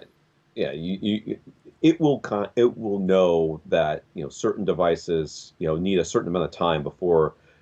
After powering on the receiver, if you're going to switch an input, there will be a delay built in. Mm-hmm. Now, whatever that delay is, however many milliseconds or whatever it is, or how many seconds it is, it's determined by Harmony. But you may decide that for whatever reason, your delay is hit or miss. Sure. So the receiver comes on, and then you're on the wrong input, and you have to press help, and it says, "Does this fix it?" And it fixes it. Mm-hmm. And all that is that it's trying to switch inputs again to it's trying to switch inputs, but the receiver hasn't fully powered on yet. Sure. And that's why it's not able to switch those inputs. So you may, sometimes you'll have access to going in there and extending that delay, but a lot of times what we'll do is we'll just have you add the switching again later on, manually into the macro. Basically, this is a bunch of different button keys and stuff like that it's pressing for you. Right. So you can do it, depending on how Harmony has it set up. Sometimes you have access to the full, because I haven't done this in a really long time. The full sequence that it's doing, and sometimes it's the activity does itself, and then you can add stuff onto the end of it. In which case you can just add it again to switch the input to the correct input, whatever that button is, for each one of your activities. So Tom has said some words that I want to make sure we make really clear, because the nomenclature that Harmony uses for their remotes is not the same as the old universal remotes that we were used to. Right. And it's important to have those. And it actually, a little bit of just misunderstanding, miscommunication about the words that they use was responsible for some of the issues that Andrew was having when he and I were talking via Twitter. So the way that Harmony comes at things is, first of all, one of the tips I have is it's important. It's easy to overlook, because if you just follow the sort of setup wizard, Harmony says, okay, tell me what devices you have. That much makes sense. And then it immediately says, hey, do you want us to make some default activities so that you press one button and a whole bunch of things turn on and go to the correct inputs? And most people say yes. Or even if they set it up manually, they start immediately jumping into activities. And right.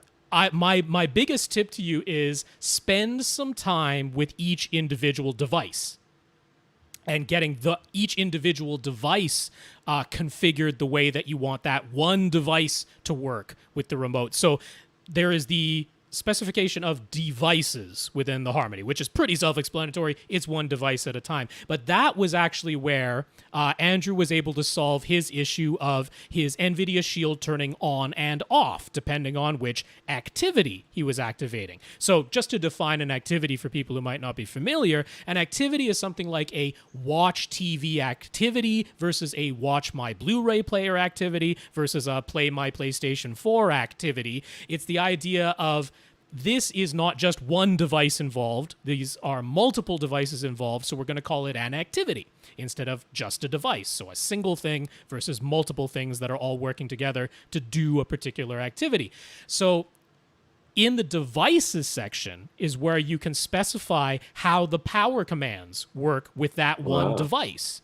And you are able to say, have a discrete on command and have a discrete off command for most devices. Not all, but majority have that. Even if the original remote that came with your device only has a power toggle, a lot of times Harmony has in their database discrete on and off commands. That's one way to come at it. Another is to say, like in the case of my cable box, I never want it to power down. Even if I put it in standby, it draws the same amount of electricity anyway, so I just want it to stay on all the time. Well, you can specify that in the device, and that was actually exactly what Andrew needed. He had spent time trying to program his activities. It's like, I'm trying to put in these like extra commands at the end of the activity to like turn the shield back on if it turned off, and he's like trying to wrap his hand around. I'm like, oh, you can just tell it to never turn the shield off. But that's in the device section, not in the activity section. So it's important to know the distinction there. Then there's another thing that Harmony calls sequences. Now, when you set up an activity like watch TV, okay, watch TV is going to turn on your television, of course, your AV receiver if you have one, and your cable box. Or maybe you've set your cable box to never turn on or off, but that was done in the devices. But it's going to send commands to all three of those devices as part of your activity. Once that activity has started, if you then want to be able to send multiple button presses but with a single physical button push, we used to call that a macro on most universal remotes, but Harmony refers to it as a sequence. And what's important to know and what gets frustrating is that you can only program a sequence, a macro, inside of an activity. You can't create a sequence for one device and then use that sequence across all of your different activities. If you want a sequence, a macro to exist in multiple activities, unfortunately, you have to manually program that sequence in each activity individually. There's no way to save a sequence as a thing unto itself that you can use in multiple places. That's one of the sort of downsides of the way that the Harmony software works. But if you're aware of it, at least you can sort of prepare yourself for that. You're like, I want to make macros. Where's like the macro setup button inside of the software? Unfortunately, it's only one activity at a time. So that's sort of the nomenclature there to think of devices, activities, and sequences within activities. The other tip that I have is basically just to spend time browsing, not even programming. You'll end up discovering a lot of features such as like discrete IR commands that are only sent out of the remote itself and not the hub, or it's sent out of only the largest part of the hub's blaster and not the two little extension ports on the back, or only sent out of one of the little extension ports on the back and nothing else. You'll discover all of those kind of settings by basically just browsing around. And the final tip that I have is there are 3 places to browse around now. Unfortunately, I don't really like that they've done that. They've tried to make it convenient, but they've ended up making it so that you can easily get confused because you can make changes on the remote itself. If you have like a Harmony Elite, you can make changes in the app that runs on your smartphone or your tablet, and you can make changes in the desktop software or if it's running on your laptop. And there are a handful of things that are like only done in one place but not the others, or 2 out of the 3 but not all 3. So literally just browsing around is a really good tip because you will discover some settings that you're like, I didn't know this thing could do that.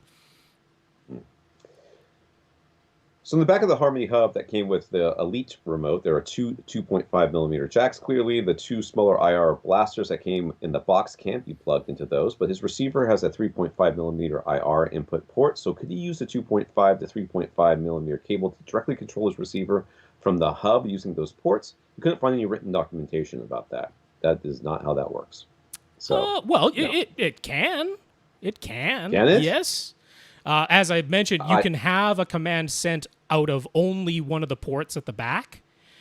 Right. And so, but you can plug that directly into the receiver and not into a blaster that you put on the front of the receiver? You can, because it is just sending a standard IR command out of that little port at the back. So you could have, it would have to be a mono. Don't use a stereo cable. It would have to be a mono 2.5 millimeter to mono 3.5 millimeter cable or adapter. But you could set it up so that that command is sent only out of the port on the back of the Harmony hub, and then it would only go to the AV receiver with its 3.5 millimeter IR input jack, because it is just standard IR commands. I did not know that would work. I did not know that would work. I assumed that needed to be like not Harmony. Nope, needed to be like some sort of custom installer thing. It's standard IR commands. They do also have an accessory that you can get directly from Logitech, which are their precision IR cables. So what comes in the box with the hub are a couple of little extender blasters, but as the name suggests, they are blasters. It's widespread IR that goes all over the place. If you want to just control one device by sticking a little IR transmitter directly to the little IR receiving eye of your device, they do have precision IR cables that can plug into those little ports on the back of the hub, and you can buy those directly from Logitech. So Andrew has talked to Rob several times via Twitter, and it has seemed as though Rob has often responded quickly with knowledge about a wide variety of topics, or products, I'm sorry. And Tom has mentioned several times on the podcast that he is reading the questions for the first time live on air, and yet he also responds with a great depth of knowledge right off the top of his head. So what's our method for learning and remembering all this stuff, including for products we don't even own ourselves? And furthermore, how have we maintained our passion and interest for home theater over so many years of doing the podcast? Andrew has found that his interests ebbs and flows, depending on whether he's in the market to buy something or not. But it seems like our level of interest has remained very consistent. So, yeah, Rob has a more encyclopedic knowledge of things than I do. There's no doubt about that. I just have a lot of experience. Huh? I mean, basically, I'm pulling on a vast store of products I've reviewed and things I've physically touched, handled, and times I've gone to trade shows and other things where I've learned things. So that's where I'm pulling from. Rob does a lot of research. I mean, he does a lot of work on this. This is not something he's just pulling off the top of the dome piece. And the fact that you think that great depth of knowledge. It seems a little generous there, but yes, I am reading these podcasts I'm reading these questions for the first time. I often haven't opened the document that Rob has put together until the day of. I have sometimes done some research beforehand, and you can always tell. You can always tell the difference in my responses are pretty. And I'm often wrong. I've been wrong at least twice on this podcast so far. And I don't mind being corrected. That's the difference between me and a lot of other people. That is a big thing, yes. I don't mind it when Rob says, "Oh no, Tom, that's not right." I'm like, "Oh, okay. Well, then what is right, Rob? Listen, let's all learn something today." I would also say home theater has been very evolutionary. Tom has been, as you point out, consistently keeping up with everything that's going on in home theater from years and years ago, and then continued going through it myself as well. So because it's evolutionary, you don't often see some gigantic, like literally completely new thing. It's a variation on something that existed before. So, as far as having knowledge about a wide variety of products, I chalk it up to there are people who know stats of every sports team off the top of their head. Right. I have no idea how they remember that, but they do. So some people are like, how does Rob remember model numbers and what features go with what? I'm like, for whatever reason, that works in my brain. Sports stats don't. So, it's a good thing that different people remember different things. It allows us to talk to one another and gain knowledge and rely on other people for information. So that's all I can chalk that up to. Learning about products that I don't know myself, I read a lot of manuals. I literally just read product manuals, and then for stuff, again, it's an experience thing, just having kept up with the evolution. It's like I can spot a lot of times in the manual where I'm like, I'm going to have to go look for a better explanation of that, because I know that the manual isn't fully explaining it, just sort of based on experience of having read a lot of manuals. And then I'll hit a place like AVS Forum where there are tremendously knowledgeable people about very, very specific things. And it's a wonderful resource when you know what you're looking for. AVS Forum is tremendously useful. It can be bewildering if you're coming into it looking for a little bit more general information, where I like to think we step in and provide more helpful answers in that sense. It's funny, Rob makes a good point about the baseball guys. Yeah. And I'm sure in Rob's country, the hockey guys. Yep. The ability to have the stats and stuff on the top of your head and talk about ERAs and hitting percentages and pitches thrown or whatever. I don't know. I don't watch baseball. I've always been like, wow, couldn't you have spent your time on something else? But then again, I mean, you look at me and somebody says, what's, my receivers doing, cutting off for no reason. I'm like, oh yeah, you need to vacuum that thing. That is not general knowledge. Right. But that is something I have experienced. That's right. It's experience This knowledge. is not the first time this has come up in my life. Right. So to have somebody, somebody might look at that and go, wow, that's really obscure. I'm like, yeah, that's just Tuesday. I think the consistency of it is the same thing too. Like, there are people who have followed one sports team their entire lives. They're like, how did you stay passionate about them? I don't know. They did. That's part of life. And for us, it happens to be home theater. Tom and I both are just into it. We like staying with. And you know what? Honestly, this podcast is definitely part of why we're as up to date as we are. We might not be if not for the podcast, but because people, we are constantly surprised that we still have this many questions. We're like, haven't we answered almost every question there is? We've answered all the questions. There's no more questions. And we're like, well, nope. At this point, we should just start doing the card talk guys thing and just do the best of it and just repeat things. The other thing too, and I don't know about Rob, but I know I'm this way. I can't scroll past a news feed that has a home theater related article in it and not click on it. It's like not. I'm physically incapable of not reading it. I might not read every word of it, but like Rob said when he was looking through the manuals, it's gotten to the point now where I can skim through a review, and this has been this way for a really long time, and just skim past all the BS and all the stuff, and I know what I'm looking for. I know the sections to look for it at, and I know when I'm, I can kind of translate it from what I know the reviewer is actually trying to say versus what they actually some reading said. Between the lines. Yeah. So, and Rob's doing that with manuals, and I can do the same thing. It's almost like when you first start getting into whatever topic it is, you read every word and try to understand it, and then by the end, after you've gotten some knowledge, you just start, control effing for certain terms, and you read about that, you're like, okay, I'm done with this, and then you go on. It's the same thing. So. Thank you for what I consider to be a compliment and kind words. Very much so. And we will continue to do this whether you like it or not. Apparently we can't stop. Got an addiction. Infinite Gary.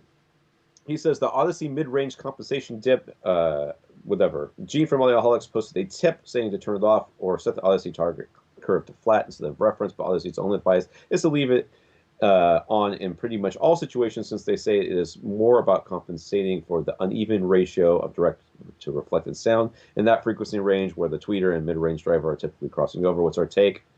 I think you won't hear the difference. That's pretty much largely it.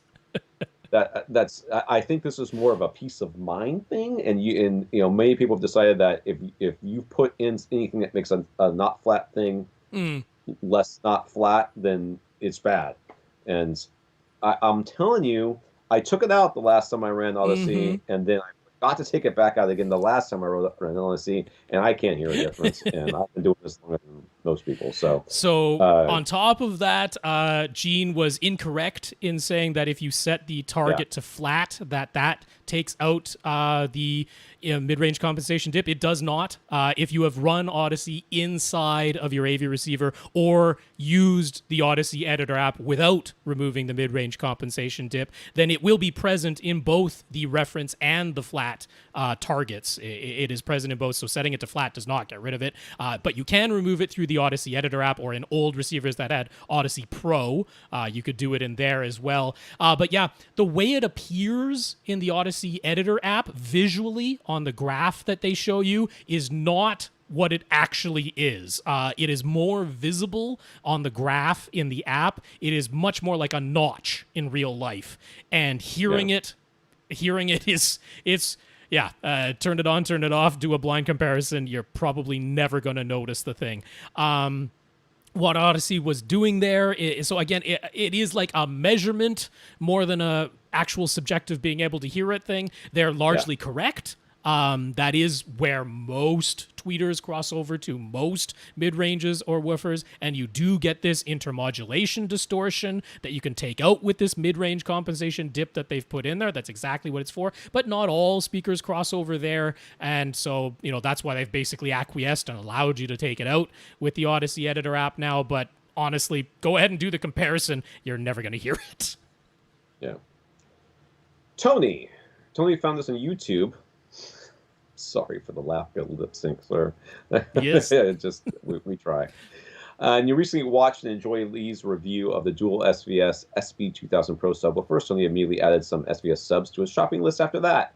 In listening to some of our other episodes, he hasn't yet come across us talking about REW and is curious to hear our thoughts about it in a general sense. To him, he can foresee it quickly becoming a rabbit hole. So how effective do we think it is in helping to audibly improve your sound quality? REW, Room EQ Wizard. Room EQ Wizard. Yeah. So first of all, maybe you have heard us talk about it, but we called it Room EQ Wizard instead of REW or RU. Right. But easily you have listened to episodes where it didn't happen to come up because we talk about whatever is asked of us.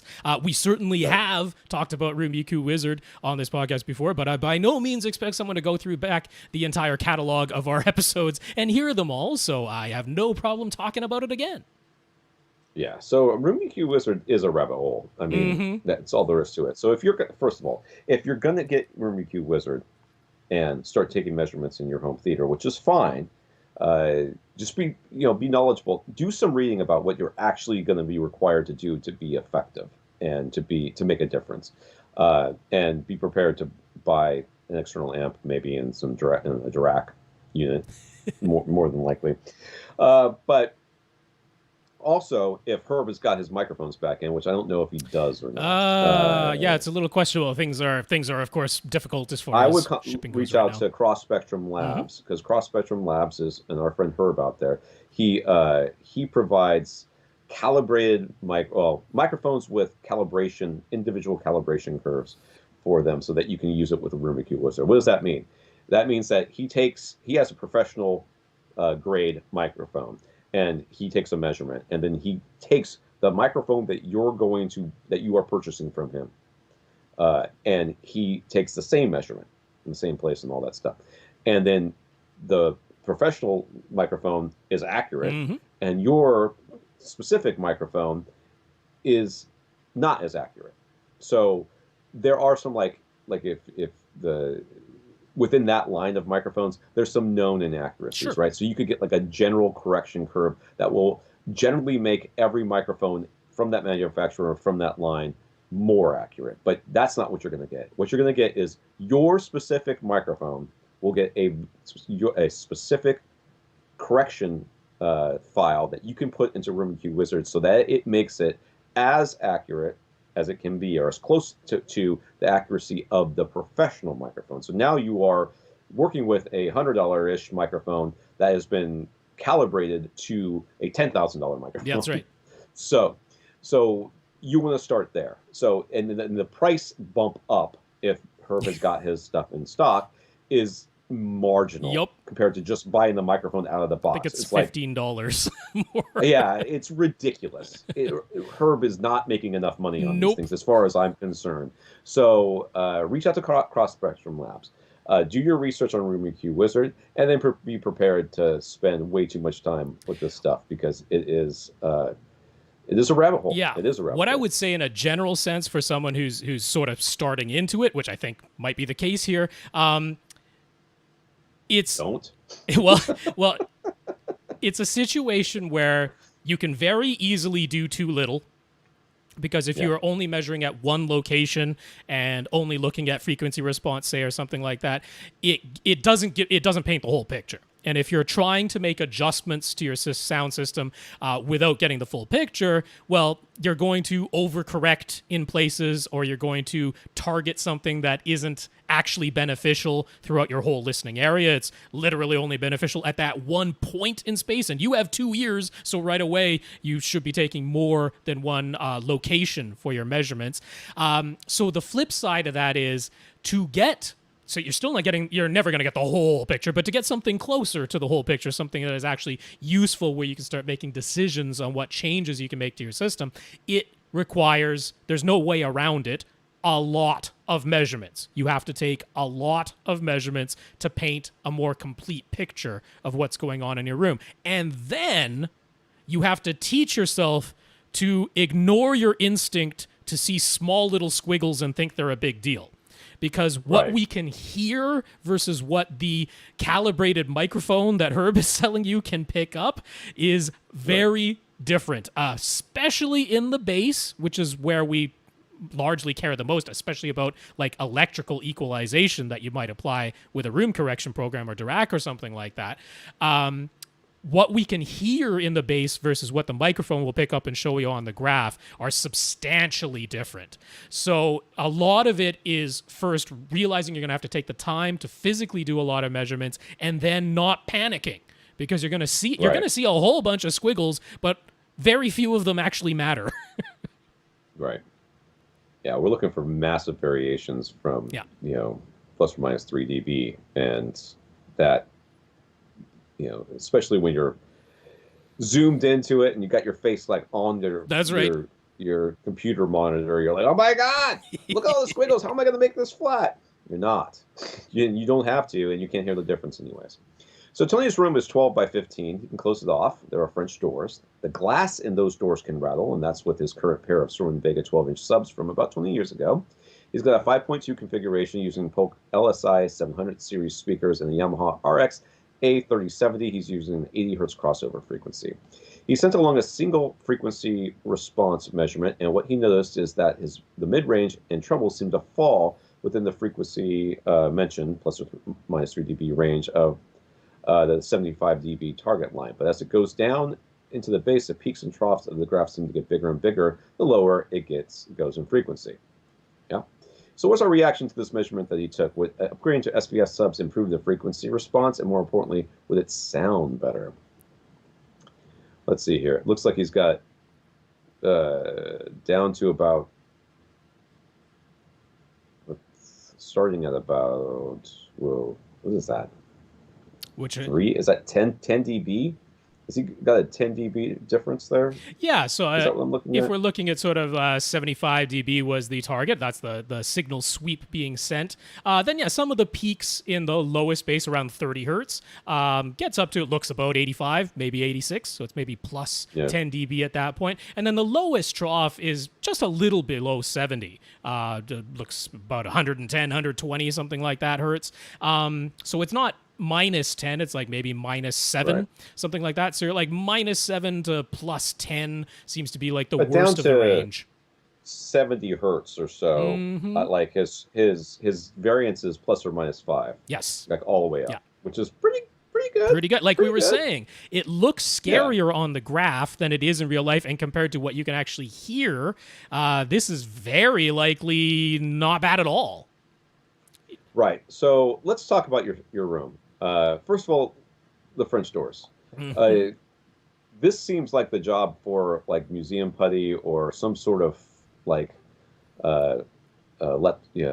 foamy electrical, or plumber's tape. Plumber's tape. You can kind of like shove in there and around the door just to kind of shim it and give it something to vibrate against in multiple places. You may find you have to do that along your door jamb as well. That's what I had to do in my room. I have little pieces of this black foam tape in my door jamb because the doors were rattling like freaking crazy in here. And I still get some rattles in here at certain frequencies. It's probably the windows, and I just don't care enough to go try to figure it out. So, and actually, I think on some level, hearing a rattle every once in a while just makes me smile. Sure. It's just like, yep. That's not happening in other people's home theaters. So, will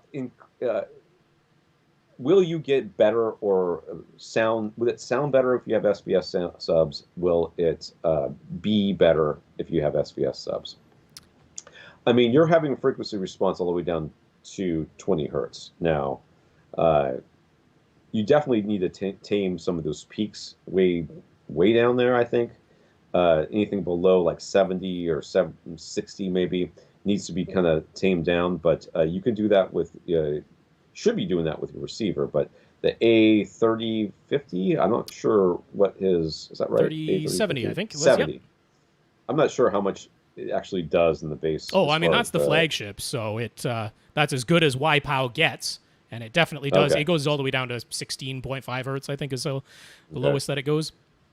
So that means that what's going on in here is already being tamed down as much as it possibly can. Well, I mean, hearkening back to what I was saying in the first part of the question, this is an incomplete picture. We're seeing one frequency response graph from one measurement location. We don't know what's happening in the seat neck. We don't know what's happening in the ear next to you. This could be the measurement that's happening at your left ear. We don't know what's happening at your right ear. And it can be slightly or sometimes substantially different. So this is an incomplete picture. It might be the reason you still have some humps and troughs even after having run YPOW, because in one location, because YPOW will get you to take multiple microphone positions, in one location you've got a big hump, but in another location at the very same frequency you've got a big trough, so the equalization can't act on both of those and make both of them better. It has to split the difference, and you end up with some remaining peaks and troughs at this one location where you happen to take the measurement that you sent to us. So you would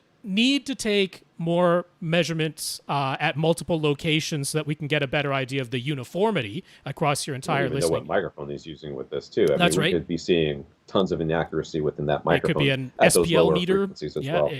It could be that. But then on top of that, would just getting SVS subs and putting them in the exact same spots as your current Suro and Vega subs produce tremendously different results? No, we would expect them to be very similar results. You might get a little bit deeper extension than what you already have, although you've already got pretty darn good extension. You might have more headroom available. You might have a little bit lower distortion or a little bit less overhang or something like that. But the overall frequency response, if they're in the same locations, we wouldn't expect to instantly change. We would expect it to stay the same.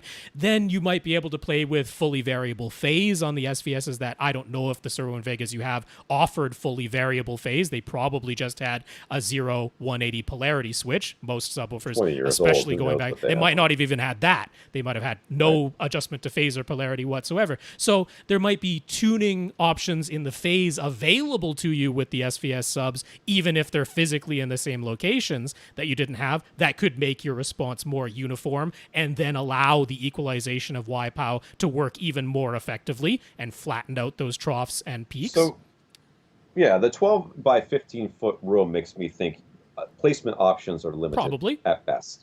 So, what Rob's saying, I completely agree with. If you just plop down two new subs, same places that your subs currently are, I would not expect there to be a substantive difference between the response. What you did not tell us, other than the placement of where your subs currently are, is anything else about your room other than the fact that it has French doors that rattle.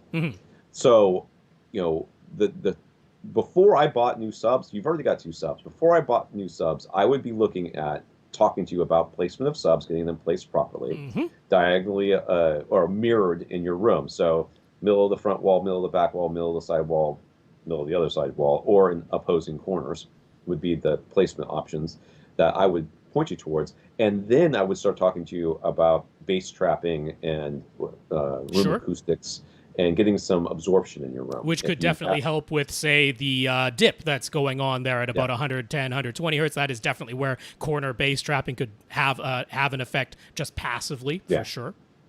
Once we've done those things, then we're going to start talking about sub 20 hertz bass. And that's what we're not seeing in this at all. Plus all the other stuff Rob said about multiple measurements and other things to get a better idea of what's happening in your room. So there's a process that we're going to go through if we want to make this look better. It doesn't start with Room EQ Wizard and a microphone. Yeah, I mean, I do want to say, he might not have heard, I've got a 12-step guide to setting up dual subwoofers that I've written up at AVRant.com. You can just search for 12-step guide AVRant and it'll come up in Google. But that I wrote up without use of any measurement equipment or Room EQ Wizard at all, strictly just based on your ears and playing some bass sweeps on repeat. So again, there is a disconnect between how scary it might look on a graph versus what it actually sounds like to your ears. And I will always come back to, what does it sound like with my ears? That's really what I care about. If there is a dip that I can see in a graph but I can't hear it, I really don't care.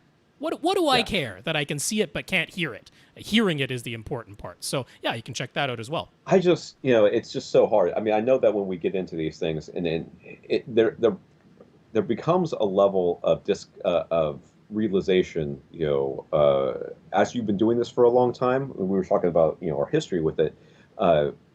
People get very invested in what they've purchased. Mm-hmm. And you and I have gotten to the point now where we no longer care. I'm able to look at my gear and go, yeah, it's all right.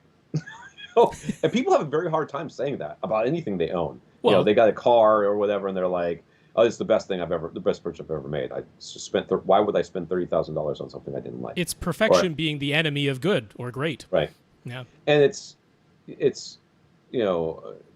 we have the ability to look past some of this stuff. So looking at these graphs and seeing those squibbles and going, oh, it's not flat. I'm going for flat. Well, like, you're going for relatively flat. Yes. That's the part we always kind of forget to mention. We're not going for a straight line. You can theoretically in an anechoic chamber get a speaker or a set of speakers to give you that flat line. I mean, that's theoretically possible. But in the real world situation, in a real room, it's not only impractical, it's mind-numbingly maddening to try to even attempt to get there. So, what we are looking at is, how bad is it? And your line, honestly, that's right.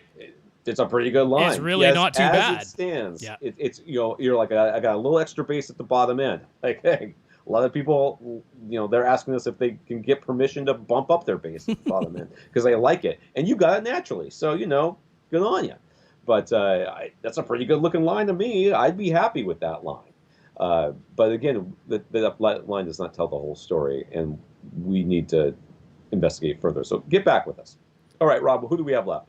Whoa, okay. I didn't know we were stopping there. I was hoping to get through two more. There. It is now storming outside. Oh, okay. And the dog, they let the dog in here because she got afraid, which means it must be thundering. So we're going to go before I lose power. Okie doke. Well, in that case, we have Jules, Terry G, Dennis R, Aris V, Art B, an anonymous who wrote in, and Tony K still on the list. We will do our best to get to everybody next week. All right. I want to thank I got to scroll back. I want to thank our listeners of the week. I want to thank our 124 patrons over at patreon.com, including Carl, Tom, and Nelson, as well as Carl and Felipe for talking us up for Accessories for Less, and Don for talking us up to Gary Kubian and SVS, and our notes of gratitude from Carl, Nelson, Tom, Gurinder, Andrew, Daniel, Aris, Art, and Philip, whatever. Dude, tell us how to say your name. Thank you. Tom clearly wants to go, so I'll just say patreon.com/AVRant Podcast. Anybody who wants to sign up, thanks to our 124 patrons, including Carl, Tom, and Nelson. And I'll just repeat the names real quick so that I have said them. Carl, Felipe, and Don, thank you for talking us up to Accessories for Less and SVS, respectively. And then Carl, Nelson, Tom, Gurinder, Andrew, Daniel, Aris, Art, and Felipe, thank you very much for those notes of gratitude. They are very much appreciated. For AV Rant, I'm Tom Andry. And I'm Rob H. Now stay in and listen to